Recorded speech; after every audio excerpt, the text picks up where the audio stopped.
हरे Krishna.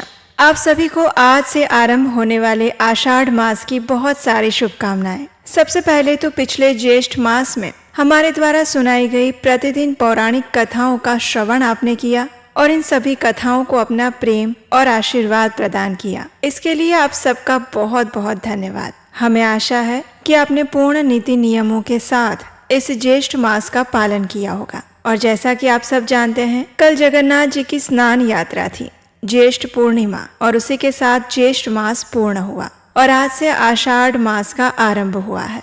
Hindu calendar के अनुसार आषाढ़ मास चौथा मास माना गया है। इस बार आषाढ़ मास का आरंभ हो रहा है 12 जून 2025 गुरुवार से और इसकी पूर्णाहुति होगी 10 जुलाई गुरु पूर्णिमा के दिन से। भगवान श्री विष्णु की तपस्या, ध्यान और उनकी सेवा पूजा के लिए आषाढ़ मास का भी उतना ही महत्व बताया गया है, क्योंकि इस मास में अनेक महत्वपूर्ण पर्व और त्योहार आते हैं। जैसे कि इस समय भगवान जगन्नाथ जी का अनवसर काल आरंभ हो गया है। 15 दिन बाद जगन्नाथ जी बीमारी से ठीक होकर बाहर आएंगे और फिर होगी उनकी रथ यात्रा। रथ यात्रा के बाद आएगी बहुड़ा यात्रा, जब भगवान जगन्नाथ गुंडीचा मंदिर से वापस अपने श्री मंदिर में आएंगे। इसके अलावा आषाढ़ मास में योगिनी एकादशी भी आएगी और इसी मास में देवशयनी एकादशी का महापर्व भी आएगा। कई लोग इसी एकादशी के साथ चातुर्मास का प्रारंभ करते हैं और इसलिए भी आषाढ़ मास अत्यंत महत्वपूर्ण है। इसी मास में गुरु पूर्णिमा आती है, जो कि इस बार 10 जुलाई को आएगी। इस मास के आरंभ में आने वाली योगिनी एकादशी भी इस बार 2 दिन आ रही है, और वो क्यों है, इस विषय में हम आपके लिए एक विस्तृत वीडियो लेकर आएंगे। इसी मास से चातुर्मास का आरंभ भी माना जाता है और इसी मास के अंदर वर्षा ऋतु आरंभ हो जाती है। गौरी व्रत जैसे व्रत भी इसी मास में आते हैं। किसानों के लिए ये मास अत्यंत शुभ है, क्योंकि ये वर्षा देने वाला मास है। इसी मास में गुप्त नवरात्रि का पर्व आता है, जो कि माघ और आषाढ़ मास की नवरात्रि को कहा जाता है। इस मास में अधिक से अधिक भगवान श्री विष्णु के नाम का जप करना और उनके तप करना, भगवान श्री विष्णु के नाम का जप और तप करना अत्यंत पुण्यदायी बताया गया है। इस मास में आध्यात्मिक साधना के साथ साथ स्वास्थ्य का भी ध्यान रखना अत्यंत आवश्यक है, क्योंकि चातुर्मास शुरू होने से पहले ही वातावरण में अनेक विषाणु फैलने शुरू हो जाते हैं। और जैसा कि आप सब आसपास में देख ही रहे होंगे, इतनी गर्मी होने के बावजूद भी अनेक बीमारियां फैल रही हैं। इसलिए इस मास में विशेषकर जल का ध्यान रखना चाहिए। सिर्फ उबला हुआ पानी ही पीना चाहिए, जिससे कि पानी के माध्यम से फैलने वाले अनेक संक्रमित विषाणु नष्ट हो जाए और वो हमारे शरीर को अस्वस्थ बनाने से हम उसे बचा पाए। तो इस प्रकार इस आषाढ़ मास में अनेक व्रत, पर्व और त्योहार आते हैं। आषाढ़ मास की पूर्णिमा के दिन चंद्रदेव पूर्व आषाढ़ और उत्तर आषाढ़ नक्षत्र के बीच में स्थित होते हैं और इसीलिए इस मास का नाम आषाढ़ मास दिया गया है। तो चलिए इस अत्यंत परम पवित्र आषाढ़ मास के आरंभ में आज से हम एक और कथा यज्ञ आरंभ करते हैं, और ये यज्ञ है आषाढ़ मास के उपलक्ष्य में सुनाई गई सुंदर पौराणिक कथाएं। और हर बार की तरह हम आपको विश्वास दिलाते हैं कि इस मास की कथाओं में भी आपको नवीन जानकारी, ज्ञान और भक्ति से जुड़े हुए ऐसे तत्वों के विषय में जानकारी मिलेगी जो शायद ही आपने पहले सुनी होगी, और वो भी सीधे प्रमाणभूत शास्त्रों से, बिना किसी मिलावट। तो चलिए आज की आषाढ़ मास कथा का आरंभ करते हैं। एक समय कथा कहने के लिए रोमहर्षण पुत्र उग्रश्रवा मुनि आए हुए थे, जो कि व्यास जी के परम बुद्धिमान शिष्य थे। वहां आने पर मुनियों ने उनका अच्छी तरह से स्वागत सत्कार किया और उसके बाद पौराणिकों में श्रेष्ठ सूत जी ने उनसे स्कंद नामक दिव्य पुराण की कथा कही। सृष्टि संहार, वंश परिचय, विभिन्न वंशों में उत्पन्न महापुरुषों के चरित्र और मनवंतरों की कथा का उन्होंने विस्तार से वर्णन किया। तीर्थों के महात्म्य की बहुत सारी कथाएं सुनकर उन मुनिवरों ने अपनी इंद्रियों को वश में रखने वाले सूत जी से कथा श्रवण की अभिलाषा मन में रखकर इस प्रकार कहा। ऋषियों ने कहा, हे रोमहर्षण कुमार सूत जी, आप सर्वज्ञ हैं, पौराणिक विषयों का वर्णन करने में कुशल हैं, इसलिए हम लोग आपके मुख से भूतल के मुख्य पर्वतों के महात्म्य सुनना चाहते हैं। ये सुनकर सूत जी ने कहा, हे महर्षियों, पूर्व काल में मैंने यही प्रश्न गंगा जी के तट पर बैठे हुए मुनि श्रेष्ठ व्यास देव जी से पूछा था।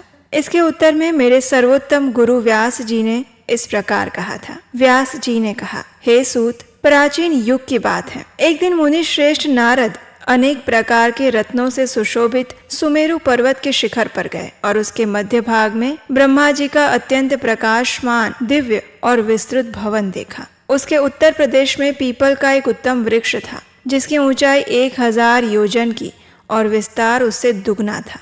उस पीपल के मूल भाग के समीप अनेक प्रकार के रत्नों से युक्त दिव्य मंडप बने हुए थे, जिसमें वैदूर्य, मोती और मणियों के द्वारा स्वस्तिक गृह बनाए गए थे। वह दिव्य मंडप नूतन रत्नों से चिन्हित और दिव्य तोरणों से सुशोभित था। उसका मुख्य द्वार पुष्पराग मणि का बना हुआ था, जिसका गोपुर 7 मंजिल का था। चमकते हुए हीरों से बनाए गए 2 किवाड़ उस द्वार की शोभा बढ़ा रहे थे। उस मंडप के अंदर प्रवेश करके नारद मुनि ने देखा, दिव्य मोतियों का एक मंडप है। उसमें वैदूर्य मणि की वेदी बनी है और महामुनि नारद उस ऊंचे मंडप के ऊपर चढ़ गए। उस मंडप के मध्य भाग में एक बहुत ऊंचा सिंहासन था, जिसकी कोई तुलना नहीं कर सकता। उस मध्य भाग में सहस्त्र दलों से सुशोभित दिव्य कमल था और उसका रंग श्वेत था। उसकी प्रभा सहस्त्रों चंद्रों से भी अधिक तेजोमय थी। उस कमल के मध्य में 10,000 पूर्ण चंद्रमाओं से अधिक कांतिमान कैलाश पर्वत के समान आकार वाले एक सुंदर पुरुष बैठे हुए थे। उनकी 4 भुजाएं थीं, अंग अंग से उदारता टपक रही थी और उनका मुख वराह के समान था। वे परम सुंदर भगवान पुरुषोत्तम अपने चारों हाथों में शंख, चक्र, अभय और वर धारण किए हुए थे। उनके कटी भाग में पीतांबर शोभायमान हो रहा था। दोनों नेत्र कमल दल के समान विशाल थे। सौम्य मुख पूर्ण चंद्रमा की शोभा को तिरस्कृत कर रहा था। मुखारविंद से धूप की सुगंध निकल रही थी। सामवेद उनकी ध्वनि, यज्ञ उनका स्वरूप, स्त्रुक उनका मुख था और स्त्रुवा उनकी नासिका थी। श्वेत यज्ञोपवीत धारण करने से उनके श्री अंगों की शोभा और बढ़ रही थी। वे कौस्तुभ मणि की दिव्य प्रभा से दैदीप्यमान हो रहे थे। ब्रह्मा, वशिष्ठ, अत्रि, मार्कंडेय, भृगु आदि अनेक मुनीश्वर दिन रात उनकी सेवा में संलग्न थे। इंद्र आदि लोकपालों और गंधर्वों से सेवित देव देवेश्वर भगवान के पास जाकर नारद मुनि ने प्रणाम किया और पृथ्वी को धारण करने वाले उन वराह भगवान का दिव्य उपनिषद मंत्रों से स्तवन किया और फिर वहीं उनके पास खड़े रह गए। इतने में ही दिव्य दुंदुभियां बजने लगी। वहां पृथ्वी देवी का शुभ आगमन हुआ। रत्नों सहित समुद्र के समान दिव्य वस्त्र धारण करके वे बड़ी शोभा पा रही थी। ईला और पिंगला नाम वाली 2 सखियां उनके साथ थीं। उन दोनों के लाए हुए फूलों को लेकर पृथ्वी देवी ने भगवान वराह के चरणों में बिखेर दिए और फिर भगवान को प्रणाम करके वे दोनों हाथ जोड़कर उनके सामने खड़ी हो गई। तब भगवान वाराह ने कहा, हे पृथ्वी देवी, मैं तुम्हें शेषनाग के सुखदायक मस्तक पर बिठाकर और संपूर्ण विश्व को तुम्हारे ऊपर स्थापित करके पर्वतों को तुम्हारा सहायक बनाकर यहाँ आया हूँ। फिर तुम किस लिए यहाँ पर वापस आई हो? ये सुनकर पृथ्वी देवी ने कहा, हे भगवान, आपने पाताल से मेरा उद्धार करके ऊंचे रत्न सिंहासन की भांति शेषनाग के रत्न युक्त मस्तक पर, जो सहस्त्रों फणों से सुशोभित है, उस पर मुझे बिठाया है। इस प्रकार मुझे भली भांति स्थिर करके मुझ धारण करने में समर्थ पुण्यमय पर्वतों को भी मेरे ऊपर स्थापित किया है, जो आपके ही स्वरूप हैं। उन पर्वतों में से जो मेरे आधारभूत मुख्य पर्वत हैं, उनका मुझे आप परिचय दीजिए। पृथ्वी देवी की ये बात सुनकर भगवान वराह ने कहा, सुमेरु, हिमवान, विंध्याचल, मंदराचल, गंधमादन, शालग्राम, चित्रकूट, माल्यवान, पारियात्रक, महेंद्र, मलय, सह्य, सिंहाचल, रैवत तथा मेरु पुत्र अंजन, जो बड़ा भारी स्वर्णमय पर्वत है। हे वसुंधरे, ये सभी श्रेष्ठ पर्वत तुम्हारे आधार हैं। मैंने देव समूह और ऋषि समूह के साथ इन पर्वतों का सेवन किया है।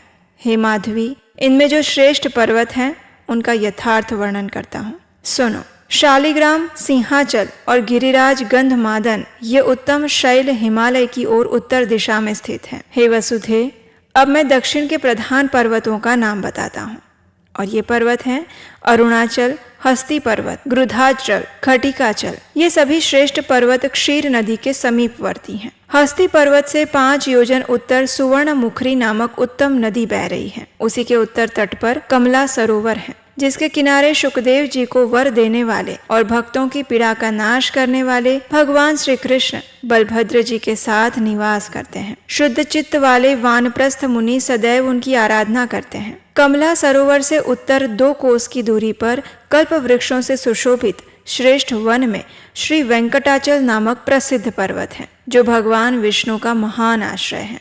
वो शैलराज 1 योजन ऊंचा और 7 योजन चौड़ा है। वो संपूर्ण पर्वत सुवर्णमय है। उसके शिखर रत्न धारण करने वाले हैं। इंद्र आदि देवता, वशिष्ठ आदि मुनि, सिद्ध, साध्य, मरुदगण, दानव, दैत्य, राक्षस, रंभा आदि अप्सराएं वहां नियम पूर्वक निवास करती हैं।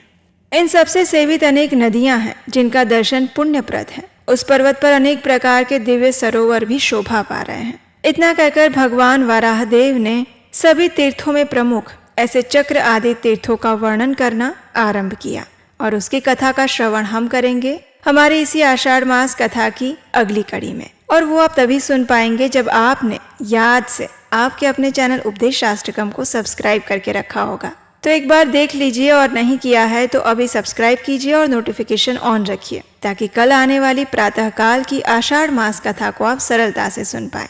आप हमारे व्हाट्सएप कम्युनिटी ग्रुप के साथ भी जुड़ जाइए। उसका लिंक नीचे डिस्क्रिप्शन बॉक्स में है, क्योंकि इस मास के अंदर हम आपको ऐसी सुंदर सुंदर पौराणिक कथाएं सुनाने वाले हैं जो शायद आपने कभी नहीं सुनी होगी। तो इसलिए तैयार हो जाइए और इस आषाढ़ मास का पूर्ण श्रद्धा, भक्ति और नियम पूर्वक पालन करने के लिए भगवान श्री विष्णु से प्रार्थना कीजिए और तत्पर हो जाइए। और हम आपसे मिलेंगे इसी कथा श्रृंखला की अगली कड़ी के साथ कल प्रातःकाल। हरे कृष्ण।